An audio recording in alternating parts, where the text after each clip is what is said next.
सुप्रजा रामपूर्वा सन्ध्या प्रवर्तते। उत्तिष्ठ नरशार्दूल कर्तव्यं दैवमाह्निकम्। कौसल्या सुप्रजा रामपूर्वा सन्ध्या प्रवर्तते। उत्तिष्ठ नरशार्दूल कर्तव्यं दैवमाह्निकम्। उत्तिष्ठोत्तिष्ठ गोविन्द उत्तिष्ठ गरुडध्वज। उत्तिष्ठ कमलाकान्त त्रैलोक्यं मङ्गलं कुरु। उत्तिष्ठोत्तिष्ठ गोविन्द उत्तिष्ठ गरुडध्वज। उत्तिष्ठ कमलाकान्त त्रैलोक्यं मङ्गलं कुरु। मातः समस्त जगतां मधुकैटभारे। वक्षो विहारिणि मनोहर दिव्यमूर्ते। श्रीस्वामि निश्रित जनप्रिय दानशीले। श्रीवेङ्कटेश दैरे तव सुप्रभातम्। तव सुप्रभातमरविन्दलोचने। भवतु प्रसन्नमुखचन्द्रमण्डले। विधिशङ्करेन्द्रवनिताभिरर्चिते। वृषशैलनाथ दैते दयानिधे।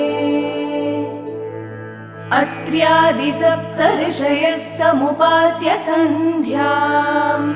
आकाशसिन्धुकमलानि मनोहराणि। आदाय पादयुगमर्चयितुं प्रपन्नाः।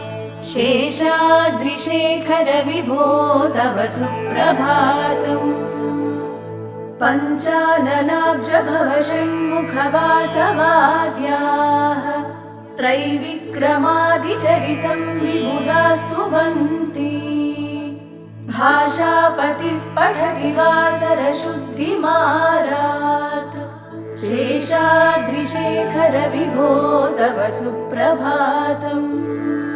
ईषत्प्रफुल्लसरसीरुहनारिकेळपूगद्रुमादिसुमनोहरपालिकानाम्। आवाति मन्दमनिलः सह दिव्यगन्धैः। शेषाद्रिशेखर विभो तव सुप्रभातम्। उन्मील्य नेत्रयुगमुत्तमपञ्जरस्थाः। पात्रावसिष्ठ कदलीफलपायसानि। भुक्त्वा सलीलमधकेलिशुकाः पठन्ति। शेषाद्रिशेखर विभो तव सुप्रभातम्। तन्त्री प्रकर्ष मधुरस्वनया विपञ्च्या। गायत्यनन्तचरितं तव नारदोऽपि। भाषा समग्रमसकृत्करचारुरम्यम्। शेषाद्रिशेखर विभो तव सुप्रभातम्। भृङ्गावळी च मकरन्दरसानुविद्ध झङ्कारगीतनिनदैः सह सेवनाय। निर्यात्युपान्तसरसी कमलोदरेभ्यः।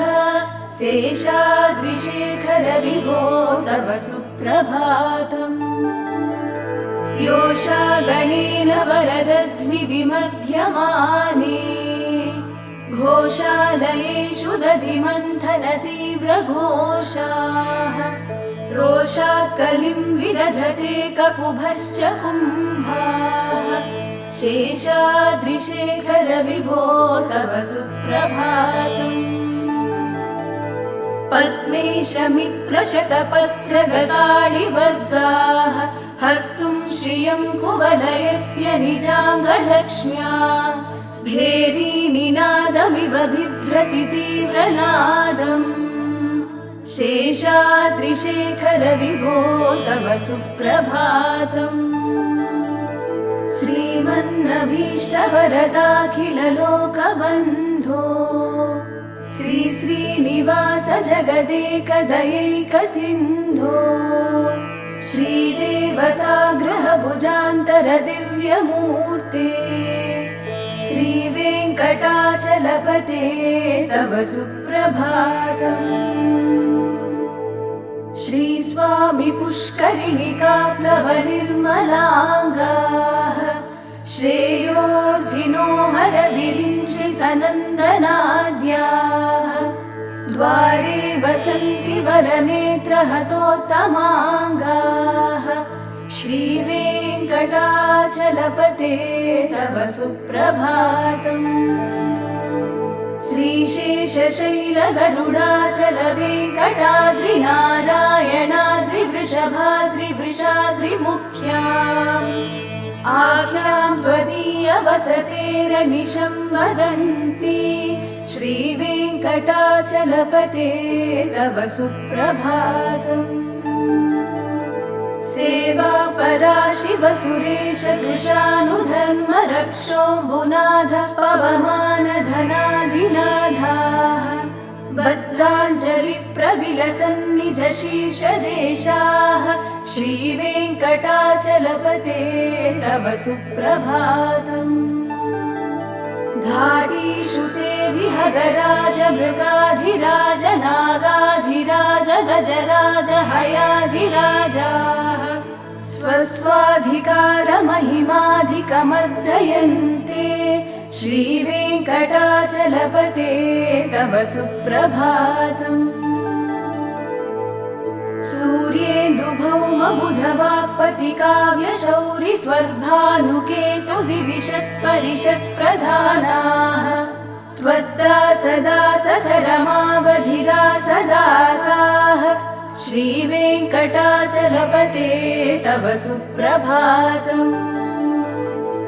तत्पादधूलिभरितस्फुरितोत्तमाङ्गाः स्वर्गापवर्गनिरपेक्ष निजान्तरङ्गाः कल्पागमाकलनयाकुलतां लभन्ते श्रीवेङ्कटाचलपते तव सुप्रभातम्। त्वद्गोपुराग्रशिखराणि निरीक्षमाणाः स्वर्गापवर्गपदवीं परमां श्रयन्तः मर्त्या मनुष्यभुवने मतिमाश्रयन्ते श्रीवेङ्कटाचलपते तव सुप्रभातम्। श्रीभूमिनायक दयादिगुणामृताब्धे देवादिदेव जगदेक शरण्यमूर्ते श्रीमन्ननन्त गरुडादिभिरर्चिताङ्घ्रे श्रीवेङ्कटाचलपते तव सुप्रभातम्। श्रीपद्मनाभ पुरुषोत्तम वासुदेव वैकुण्ठमाधव जनार्दन चक्रपाणे श्रीवत्सचिह्न शरणागत पारिजात श्रीवेङ्कटाचलपते तव सुप्रभातम्। कन्दर्पदर्पहर सुन्दर दिव्यमूर्ते कान्ताकुचाम्बुरुह कुट्मललोलदृष्टे कल्याण निर्मल गुणाकर दिव्यकीर्ते श्रीवेङ्कटाचलपते तव सुप्रभातम्। मीनाकृते कमठकोल नृसिंहवर्णिन् स्वामिन् परश्वत तपोधन रामचन्द्र शेषांश राम यदुनन्दन कल्किरूप श्रीवेङ्कटाचलपते तव सुप्रभातम्। येलालवङ्गघनसार सुगन्धितीर्थम् दिव्यं वियत्सरिति हेमघटेषु पूर्णम् धृत्वाद्य वैदिकशिखामणयः प्रहृष्टाः तिष्ठन्ति वेङ्कटपते तव सुप्रभातम्। भास्वानुदेति विकचानि सरोरुहाणि सम्पूरयन्ति निनदैः ककुभो विहङ्गाः श्रीवैष्णवास्ततमद्धितमङ्गलास्ते धामाश्रयन्ति तव वेङ्कटसुप्रभातम्। ब्रह्मादयः सुरवराः समहर्षयस्ते सन्तः सनन्दनमुखास्वदयोगिवर्याः धामान्तिके तव हि मङ्गलवस्तु हस्ताः श्रीवेङ्कटाचलपते तव सुप्रभातम् लक्ष्मीनिवास निरवद्य गुणैकसिन्धो संसारसागर समुत्तरणैकसेतो वेदान्तवेद्य निजवैभव भक्तभोग्य श्रीवेङ्कटाचलपते तव सुप्रभातम् लक्ष्मीनिवास निरवद्य गुणैकसिन्धो संसारसागर समुत्तरणैकसेतो वेदान्तवेद्य निजवैभव भक्तभोग्य श्रीवेङ्कटाचलपते तव सुप्रभातम् इत्थं वृषाचलपतेरिह सुप्रभातम् ये मानवाः प्रतिदिनं पठितुं प्रवृत्ताः तेषां प्रभातसमये स्मृतिरङ्गभाजां प्रज्ञां वरार्धसुलभां परमां प्रसूते इत्थं वृषाचलपतेरिह सुप्रभातम् ये मानवाः प्रतिदिनं पठितुं प्रवृत्ताः तेषां प्रभातसमये स्मृतिरङ्गभाजां प्रज्ञां वरार्धसुलभां परमां प्रसूते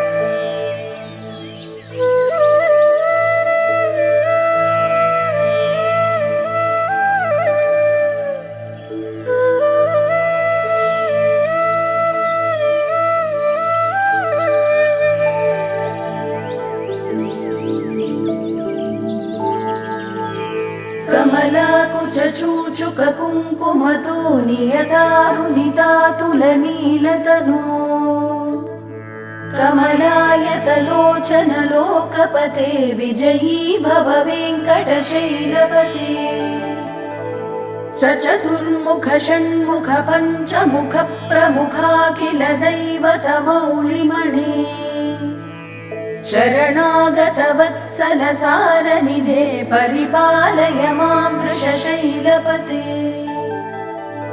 अतिवेलतया तव दुर्विषहैरनुवेलकृतैरपराधशतैः भरितं त्वरितं वृषशैलपते परया कृपया परिपाहि हरे अधिवेङ्कटशैलमुदारमते जनताभिमताधिकदानरतात् परदेवतया गदितान् निगमैकमलादयितान् परं कलये कलवेणुरवावशगोपवधूशतकोटिवृतात् स्मरकोटिसमात् प्रतिवल्लविकाभिमतात् सुखदात् वसुदेवसुतान् परं कलये अभिरामगुणाकरदाशरथे जगदेकधनुद्धर धीरमते रघुनायक राम रमेश विभो वरदो भवदेव दयाजलधे अवनीतनया कमनीयकरं रजनीकर चारुमुखाम्बुरुहम् रजनीचर राजतमो मिहिरं महनीयमहं रघुराममये सुमुखं सुहृदं सुलभं सुखदं स्वनुजं च सुकायममोघशरम् अपहाय रघूद्वहमन्यमहं न कथञ्चन कञ्चन जातु भजे विना वेङ्कटेशं ननाथो ननाथः सदा वेङ्कटेशं स्मरामि स्मरामि हरे वेङ्कटेश प्रसीद प्रसीद प्रियं वेङ्कटेश प्रयच्छ प्रयच्छ विना वेङ्कटेशं ननाथो ननाथः सदा वेङ्कटेशं स्मरामि स्मरामि हरे वेङ्कटेश प्रसीद प्रसीद प्रियं वेङ्कटेश प्रयच्छ प्रयच्छ अहं दूरतस्ते पदाम्भोजयुग्मं प्रणामेच्छयागत्य सेवां करोमि सकृत्सेवया नित्यसेवाफलं त्वं प्रयच्छ प्रयच्छ प्रभो वेङ्कटेश अज्ञानिना मया दोषान् शेषान् विहितान् हरे क्षमस्व त्वं शेषशैलशिखामणे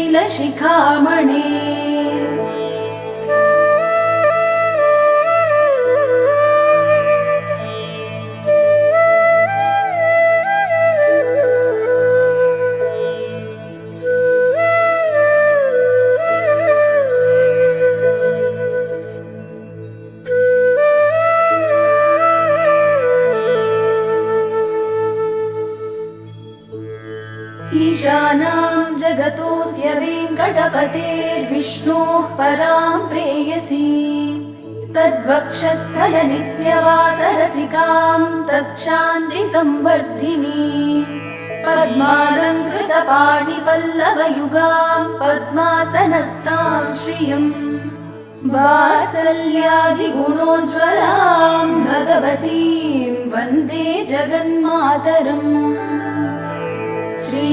श्रीमन्कृपाजलनिधे कृतसर्वलोक सर्वज्ञशक्तनत वत्सल सर्वशेषिन् स्वामिन् सुशीलसुलभाश्रितपारिजात श्रीवेङ्कटेश चरणौ शरणं प्रपद्ये सद्यो विकासि समुदित्वरसान्द्ररागसौरभ्यनिर्भर सरोरुहसाम्यवार्ताम् सम्यक्षु साहसपदेषु विलेखयन्तौ श्रीवेङ्कटेश चरणौ शरणं प्रपद्ये आनूपुरार्चित सुजात सुगन्धि पुष्प सौरभ्य सौरभकरौ समसन्निवेशौ सौम्यौ सदानुभवलेपि नवानुभाव्यौ श्रीवेङ्कटेश चरणौ शरणं प्रपद्ये रेखामयध्वज सुधाकलशातपत्र वज्राङ्कुशाम्बुरुह कल्पकशङ्खचक्रैः भव्यैरलङ्कृततलौ परतत्त्वचिह्नैः श्रीवेङ्कटेश चरणौ शरणं प्रपद्ये ताम्रोदरद्युतिपराजितपद्मरागौ बाह्यैर्महोभिरभिभूतमहेन्द्रनीलौ उद्यन्नखांशुभिरुदस्तशशाङ्कभासौ श्रीवेङ्कटेश चरणौ शरणं प्रपद्ये सप्रेमभीतिकमलाकरपल्लवाभ्यां संवाहनेऽपि सपदिक्लममादधानौ कान्ताभवाङ्मनसगोचरसौ कुमार्यौ श्रीवेङ्कटेश चरणौ शरणं प्रपद्ये लक्ष्मीमहीतरनुरूपनिजानुभावनीलादिदिव्यमहिषीकरपल्लवानाम् आरुण्यसङ्क्रमणतः किल सान्द्ररागौ श्रीवेङ्कटेश चरणौ शरणं प्रपद्ये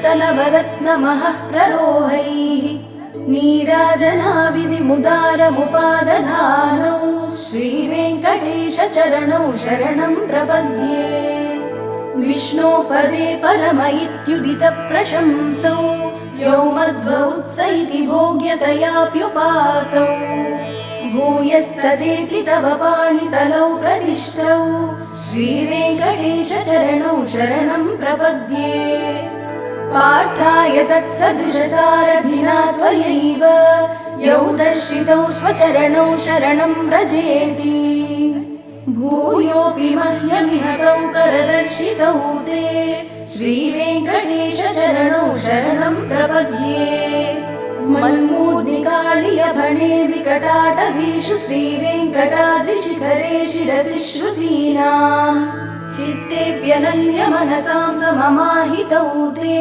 श्रीवेङ्कटेश चरणौ शरणं प्रपद्ये अम्लानहृष्यदवनीतलकीर्णपुष्पौ श्रीवेङ्कटाद्रिशिखराभरणायमानौ आनन्ददाखिलमनोनयनौ तवैतौ श्रीवेङ्कटेश चरणौ शरणं प्रपद्ये प्रायः प्रसन्नजनता प्रथमावगाह्यो मातुस्तनाविव शिशोरमृतायमानौ प्राप्तौ परस्परतुलामतुलान्तरौ ते श्रीवेङ्कटेश चरणौ शरणं प्रपद्ये सत्त्वोत्तरै सततसेव्यपदाम्बुजेन संसारतारकदयार्द्रदृगञ्चलेन सौम्योपयन्तृमुनिना मम दर्शितौ ते श्रीवेङ्कटेश चरणौ शरणं प्रपद्ये श्रीशश्रिया घटिकया त्वदुपाय भावे प्राप्ये त्वयि स्वयमुपेयतया स्फुरन्त्या नित्याश्रिताय निरवध्य गुणाय तुभ्यं स्यां किङ्करो वृषगिरीश न जातु मह्यम् श्रियः कान्ताय कल्याणनिधये निधयेऽर्थिनां श्रीवेङ्कटनिवासाय श्रीनिवासाय मङ्गलम् लक्ष्मी सविभ्रमालोकशुभ्रो विभ्रमचक्षुषे चक्षुषे सर्वलोकानां वेङ्कटेशाय मङ्गलम् श्रीवेङ्कटाद्रिशृङ्गाग्रमङ्गलाभरणाङ्ग्रये मङ्गलानां निवासाय श्रीनिवासाय मङ्गलम् सर्वावयव सौन्दर्य सम्पदा सर्वचेतसां सदा सम्मोहनायास्तु वेङ्कटेशाय मङ्गलम् नित्याय निरवध्याय सत्यानन्दचिदात्मने